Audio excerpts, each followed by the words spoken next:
नमस्कार, मैं यामीन news ANI में आप सबका स्वागत करता हूं। आज हम आए हैं प्रतीक विश्वास जी के पिताजी श्री अशोक विश्वास जी से बात करने।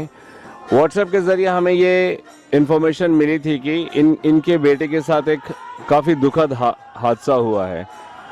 20 फरवरी 2022 इसी साल उनका बेटा जो गुजरात में पोस्टेड थे as a mechanical engineer UltraTech company में, वहाँ पे उनका एक सड़क दुर्घटना हुई थी जिसके वजह से उनको हॉस्पिटलाइज किया गया था। लेकिन जैसे इनके पिताजी ने व्हाट्सएप में एक आर्टिकल डाला था और उसमें उनके बेटे के साथ जो भी हुआ वो सबको बयान किया था, उसी के आधार पे हम उनसे इस बारे में बातचीत करने और इस बारे में जानने के लिए हम आए हैं। आइए सीधा उनके पिताजी से बात करते हैं कि असल में हुआ क्या था।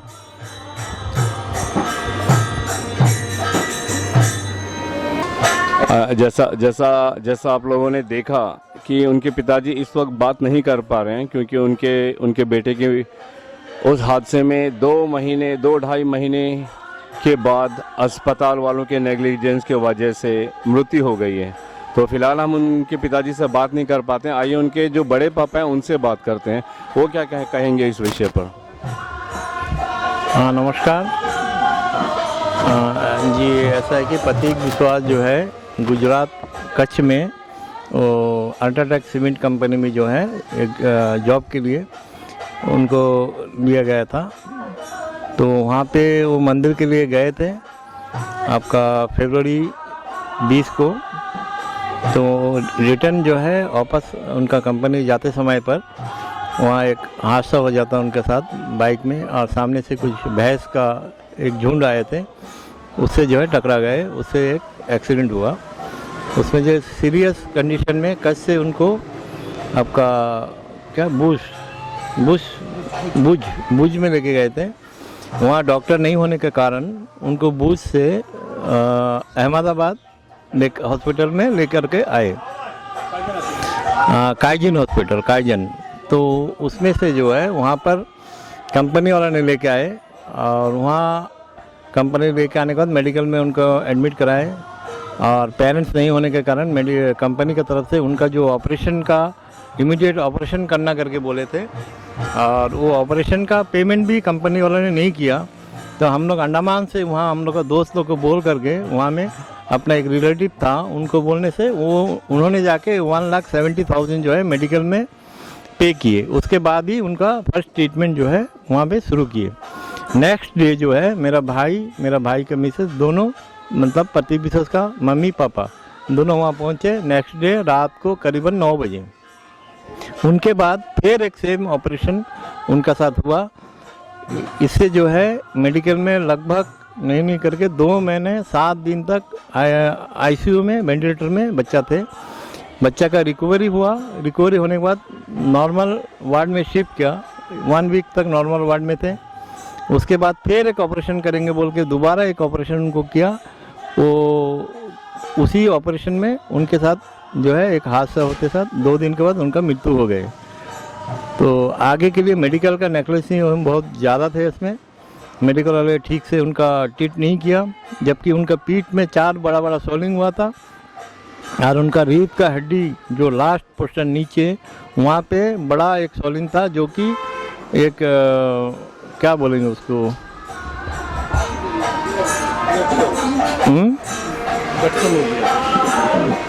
हाँ बहुत बड़ा एक क्रिटिकल, उसी से पूरा इन्फेक्शन पूरा बॉडी के अंदर उनका फैल के जो है उनका देहांत हो गए। तो ये पूरी मेडिकल का नेग्लिजेंस था जो है। और ऊपर से हम लोग यहाँ पे एलजी फंड और आयुष्मान भारत ये दोनों फंड के लिए भी अप्लाई किया था। फाइनेंशियली हम लोग का फैमिली में बहुत बड़ी प्रॉब्लम था। ऑनलाइन जो है बहुत सारा पैसा व्हाट्सएप के जरिए हम लोग मैसेज किए तो बहुत जन पैसे भेजे। और मेडिकल यहाँ हम लोग का जो आयुष्मान भारत उन लोग बोले कि आप लोग जो है वो मेडिकल के साथ उनका लिंक नहीं है, इसका वजह से हम लोग ये पे नहीं कर सकता। उसके बाद हम लोग एलजी के पास गए, एलजी को लेटर लिखे एलजी फंड के लिए। बच्चा डेथ होने तक 1-1.5 महीने तक एलजी फंड भी हम लोग को नहीं मिला, जिससे पीछे हम लोग को बहुत सारा फाइनेंशियल प्रॉब्लम हुआ। आगे में ऐसा कुछ नहीं होना चाहिए। कम से कम ये मेडिकल से वो मेडिकल का टाई अप नहीं है, इस तरह पैसा, इस तरह हेल्प हम लोग क्या काम के लिए। बहुत सारा बच्चा हम लोग का अंडमान का जो है अदर जैसा कि गुजरात हुआ, चेन्नई हुआ, इंडिया का बहुत कोना कोने पे उन लोग जाते कोई मेडिकल कॉलेज करने, बहुत सारे बच्चे लोग जाते। हर किसी के साथ ऐसा टाई अप मेडिकल का साथ ही जो है इस तरह का फाइनेंस गवर्नमेंट करेगा, ये तो गलत है कि इसके वजह से हम लोग को बहुत परेशानी हुआ। हम लोग को गवर्नमेंट का तरफ से एक पैसा का फैसिलिटी नहीं मिला। तो आगे के लिए इस चीज़ के ऊपर आप लोग ध्यान दीजिए ताकि बच्चों को कोई दोबारा कोई इंसिडेंट अगर होता, कम से कम इस तरह का प्रॉब्लम ना फेस करना पड़े पेरेंट्स को। तो मेरे इतना ही कहना है और इसके अलावा और आगे मैं क्या बोलूँ। तो नमस्कार, आप लोग आगे देखिए इसमें क्या करना चाहिए। तो अभी आपने उनके बड़े पापा की ज़ुबानी सुनी कि उन्होंने किस तरीके से वहाँ भुज, अहमदाबाद और भुज के जो अस्पताल थे उनकी लापरवाही को बताया कि किस तरीके से बच्चे का काफ़ी हद तक इलाज हो चुका था, मगर उनकी गलती है, उनकी नेग्लिजेंस की वजह से जिस तरीके से मृत्यु हुई है, इससे परिवार के लोग बिल्कुल खुश नहीं हैं। और ना ही उनको किसी भी सरकारी मदद दी गई है। जैसे कि वो कह रहे हैं कि वो एलजी फंड के लिए भी यहाँ पे अप्लाई किया था, मगर उन्हें ऐसा कोई मदद नहीं मिला है और वो इस बात से काफ़ी दुखी हैं। आइए जानते हैं उनके एक और रिश्तेदार से, वो इस बारे में क्या कहना चाहेंगे। जी सर, बोलिए। नमस्ते, मैं प्रतीक का अंकल बोल रहा हूँ। ये जो प्रतीक का साथ हुआ बहुत ही दुखद है, क्योंकि उनका कंपनी का सपोर्ट भी नहीं था। अगर कंपनी इतना बड़ा है, अगर वो चाहे तो बच्चा को ठीक करके ला सकता था, लेकिन कंपनी का तरफ से कोई हेल्प नहीं हुआ। कंपनी के लिए ये 40 लाख 45 लाख कोई बड़ा चीज़ नहीं है, वो आराम से दे सकता था बच्चा का ट्रीटमेंट के लिए, बेस्ट ट्रीटमेंट होता था। लेकिन कंपनी नहीं करा, कोई मदद नहीं करा। कंपनी खाली अपना साइड देगा, उसको बच्चा को उठाया, वहाँ से लेके आके एडमिट कर दिया, ख़त्म। कंपनी का रिस्पॉन्सिबल। कौन से कंपनी में थे आपके भतीजे? अल्ट्राटेक से, जो सीमेंट कंपनी है। जी हाँ, सीमेंट कंपनी अल्ट्राटेक में था बेटा। करीब पोस्टिंग होके 3 महीना हुआ था, उनका कैंपस सिलेक्शन हुआ था एनआईटी दुर्गापुर से। जॉब के लिए गया था, 3 महीना 4 महीना कुछ जॉब किया बेटा, और उनका एचआर उनको बाइक दे दिया, जबकि एचआर को मालूम था बच्चा का पास में लाइसेंस नहीं है, कुछ नहीं है। जब एक्सीडेंट हुआ तो ये एक पुलिस केस हुआ, तो एचआर के ऊपर में कार्रवाई होना चाहिए उनका, क्यों जिसका पास में लाइसेंस नहीं है उसको गाड़ी कैसा दे दिया। अभी का एक्ट का हिसाब से तो ये है कि अंडर एज बच्चा को अगर गाड़ी देता है बगैर लाइसेंस वाला का, तो उनका पेरेंट्स के ऊपर में एक्शन होता है। तो इस हिसाब से तो एचआर के ऊपर भी एक्शन होना चाहिए। क्यों आज तक उसका कुछ नहीं हुआ, कोई कार्रवाई नहीं हुआ। गुजरात एडमिनिस्ट्रेशन क्या करता है इसके ऊपर में पता नहीं उन लोग। इनके चाचा का कहना यह है कि प्रतीक बिस्वास जिनकी मृत्यु हुई है वो उनके पास लाइसेंस नहीं था, ड्राइविंग लाइसेंस नहीं था, मगर कंपनी के जो एचआर है उन्होंने उनको ये जानते हुए कि उनके पास लाइसेंस नहीं है, वो गाड़ी दी चलाने के लिए, जिससे जाते वक्त उनके भैंसों के झुंड से टक्कर हुआ और जिससे उनकी मौत हुई है। और वो जगह ऐसा था, बहुत दूर है, अहमदाबाद से बहुत ज़्यादा दूर है। ट्रैवल करने में ही उनको कम से कम 12 घंटा का ऊपर लग गया। रात को एक्सीडेंट हुआ एक 8-9 बजे के आसपास। दूसरे दिन उसको मेडिकल पहुंचते 11-12 बज गया। इतना लॉन्ग जर्नी हुआ, तो उसका पीछे भी तकलीफ हो गया, बच्चा को ब्लड अंदर क्लॉट हो गया था, सब हुआ था, प्रॉब्लम हुआ था उसका पीछे भी। कच्छ में हुआ और भुज लेके गया। पहले भुज में तो डॉक्टर नहीं था, उसका पीछे फिर यहाँ लेके आया। उनका कंपनी का एक डॉक्टर साथ में आया था, काइजन हॉस्पिटल लेके आया अहमदाबाद। और क्या हॉस्पिटल का नाम है? Kaizen hospital, kaizen hospital Ahmedabad. Okay. और वहाँ लेके आया। वहाँ लेके आने के बाद में फिर वहाँ पे तो उस वक्त फर्स्ट वहाँ पे रंजित बनर्जी हमारा मामा है, उनको बताया था पहले। तो आके वहाँ में कंपनी के तरफ से कोई पैसा वैसा वहाँ में जो बांधना पड़ा मेडिकल में फर्स्ट ट्रीटमेंट के लिए, जबकि उनका पेरेंट्स नहीं था वहाँ पे। पेरेंट्स तो अंडमान में था, नेक्स्ट डे पहुँचा, तो उसका पेमेंट भी कंपनी नहीं करा। उसका पेमेंट भी वो हमारा मामा था, फिर वो आपने किया। उसका बाद ट्रीटमेंट शुरू हुआ। फिर ये हादसा हुआ था 20 फरवरी को। 21 को रात को 8 बजे प्रतीक का मम्मी पापा पहुँचे मेडिकल।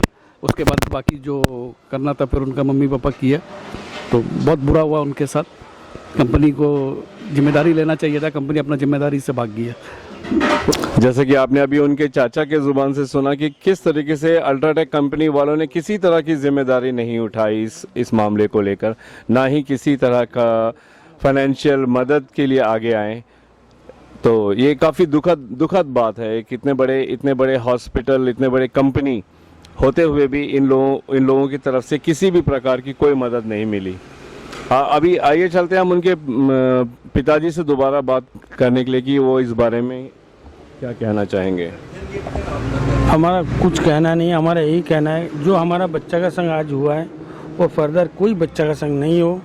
हम इतना परेशान हुआ और उस कंपनी जो उनका माँ बाप था, हमने एक बच्चा को भेजा था, उसका कैंपस सिलेक्शन होके गया था बच्चा को हम लोग ज़बरदस्ती नहीं भेजे, बाकायदा कैंपस सिलेक्शन हुआ। तो बच्चा जब हम भेजते हैं वो बच्चा उनका माँ बाप वो कंपनी हो जाता है, लेकिन कोई भी तरह का हेल्प बच्चा का इंसिडेंट होने के बाद कुछ भी हेल्प कंपनी ने करा नहीं है। तो आगे ऐसा नहीं होना, बस यही है हमारा। और आप सबका, आप लोग जो हमारा साथ दिए, आप लोग मीडिया वाले आए, उनके लिए आप लोगों को बहुत आभारी है कि आप इस टाइम में आप हमारा साथ दिए, बस और कुछ नहीं कहना। धन्यवाद।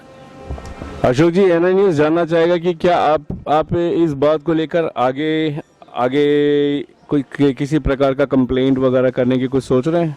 कंप्लेंट मैंने जो भी है सोशल मीडिया पे डाला हुआ है, और हम ये सोच रहे हैं कि ये जो हम डाला है यहाँ तक पूरा देश में फैले कि हमारा संग जो हुआ है और कोई बच्चा किसी का संग ना हो, और हमको आगे कुछ नहीं करना है। किसी भी विभाग से किसी भी प्रकार की मदद की आप अभी उम्मीद रखें? जब बच्चा था तब तो कुछ भी नहीं मिला, अब बच्चा नहीं रहा, हमारा एक ही बच्चा है, इकलौता बच्चा है, तब अब नहीं रहा, अब मदद क्या करेगा लेके हम, जिसके लिए सब करा है वही नहीं रहा तो हम करेंगे क्या उसको।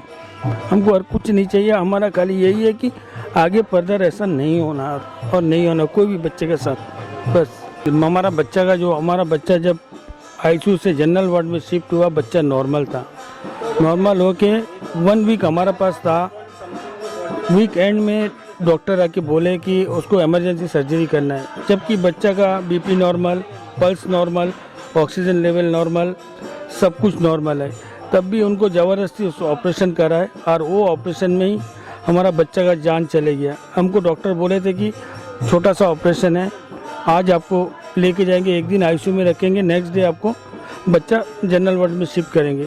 तो ऑपरेशन होकर जब वार्ड में गए तो करीबन 7 साढ़े 7 बजे बच्चा का ब्लीडिंग शुरू हो गया तो इंजेक्शन मारा, फिर हमको बोले कि नहीं ब्लीडिंग बंद हो गया, अभी ठीक है।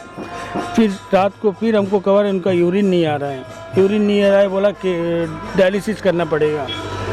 तो फिर रात को डायलिसिस सुबह 3 बजे तक किया, नेक्स्ट डे भी डायलिसिस किया। फिर नेक्स्ट डे डायलिसिस होने के बाद बोला उसका किडनी फेल हो गया। एक किडनी पहले ही रिमूव कर दिया था बच्चा का, ऑलरेडी एक किडनी था। वो बोल रहा है जब बच्चा नॉर्मल था तो मेरा बच्चा का किडनी कैसा फेल हो गया। और चलो ठीक, उसका बाद में शाम को 6 साढ़े 6 बजे 29 के बाद शाम को 6:48 को बोल रहे हमारा बच्चा का डेथ हो गया, 6:48 को। तो हमको यही कहना है। उसके बाद हम जब बच्चा ही चले गया, हम चुपचाप मेडिकल में खाली तमाशा देखते थे, लोग क्या कर रहा है। हमारा बच्चा था, हम कुछ नहीं बोल पा रहा था वहाँ पे। जब बच्चा चले गया उसका बाद जब मैंने चिल्लाना शुरू किया मेडिकल में, रात को 12 बजे 1 बजे मेडिकल बोर्ड बैठाया, मैंने उनको बोला हम 45 लाख दिया है, हमारा बच्चा का रिजल्ट कहाँ है? रिजल्ट तो 0 है, फिर 45 लाख आप किस बात का लिए आपने?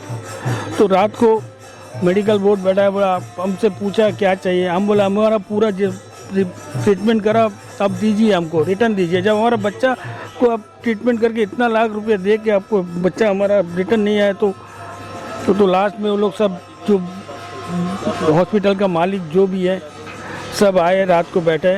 लास्ट में इन लोग एक्सेप्ट कर रहा है कि उनका गलती है। अभी उनका गलती एक्सेप्ट करा, इस बात का यही है कि हमारा जो आने का हम लोग जो 3 जन थे, 3 मेंबर और प्लस मेरा बच्चा का डेड बॉडी, उनका खर्चा हॉस्पिटल वाले दिए।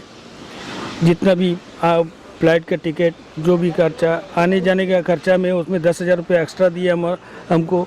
और दूसरा उसका जो बच्चा का कॉफिन बना के लेके आए वो उसका पैसा भी मेडिकल वाले दिया है। तो अगर उनका गलती नहीं है तो मेडिकल वाला हमको क्यों पैसा देगा?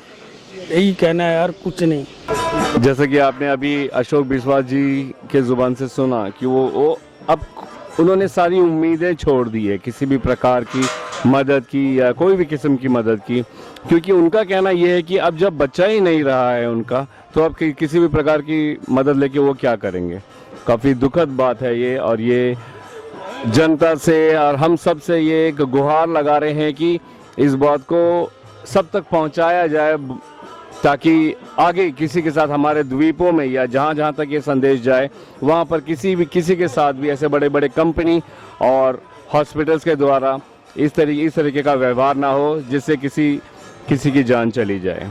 प्रतीक बिस्वास जिनकी कुछ दिनों पहले काफ़ी लंबे अरसे के इलाज के बाद, नाकामयाब इलाज के बाद अहमदाबाद गुजरात में जिनकी मृत्यु हुई है, उन्हीं के गांव फरारगंज के एक और बुजुर्ग के से जानते हैं कि वो इस बारे में क्या कहना चाहते हैं।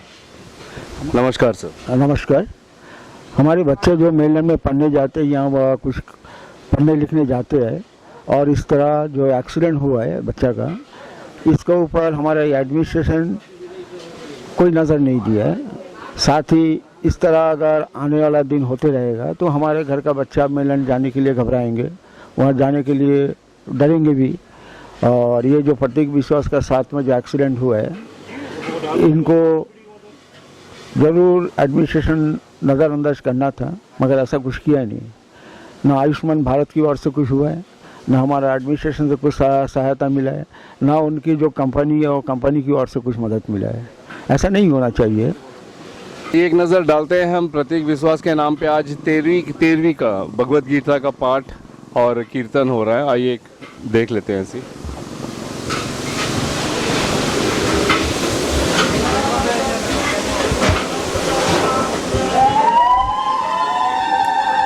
आज उनके मृत्यु होने के 13वां दिन है। उसी सिलसिले में यहाँ पे उनके परिवारजन, गांव के और भी कई वासी जो हैं पूजा अर्चना कर रहे हैं।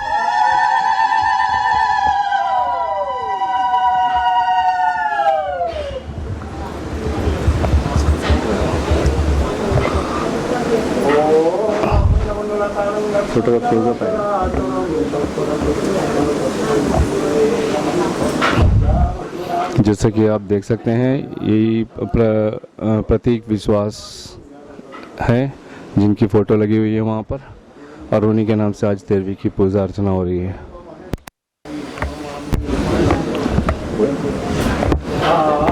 ये तस्वीर आप देख रहे हैं, यही है उस मृतक बच्चे की तस्वीर जो एक सिविल इंजीनियर के तौर पे भुज में काम कर रहे थे, अल्ट्राटेक कंपनी में, प्रतीक विश्वास। तो आपने जिस तरीके से देखा, अभी हम प्रतीक विश्वास जी जिनका कुछ ही दिन पहले देहांत हो गया है, उनके परिवार वालों से मिलकर आए हैं। काफ़ी दुखद माहौल है वहाँ पर। ख़ासकर हमें इस बातचीत से ये पता चला है कि प्रतीक विश्वास के जो परिवारजन हैं, उनके पिता हैं, उनके बड़े पिता हैं, उनके चाचा हैं, और भी जिन लोगों ने बात की हमसे, उनका ये कहना है कि उन्हें और कुछ नहीं चाहिए। वो ये चाहते हैं कि अंडमान प्रशासन या अंडमान निकोबार से जाते के जो बच्चे हैं जो बाहर मेनलैंड पढ़ाई करने जाते हैं या काम के लिए जाते हैं, उनकी सुरक्षा का भी थोड़ा ध्यान दें। खासकर उनके पिताजी का ये कहना था कि आगे और भी कई ऐसे फैमिलीज के बच्चे होंगे जो वहाँ पर जाते हैं काम करने के लिए। इस तरीके से अगर वो कंपनी उनका ध्यान ना दे उन बच्चों का, या हॉस्पिटल जहाँ पे वो एडमिट होते हैं किसी भी दुर्घटना की वजह से उन पर ध्यान ना दिया जाए, तो ये उनको बहुत गलत लगा, और वो ये चाहते हैं कि एडमिनिस्ट्रेशन इस बात पे ध्यान दे। इसी के साथ मैं यामीन, कैमरामैन नवीन के साथ आपसे विदा लेता हूँ। नमस्कार।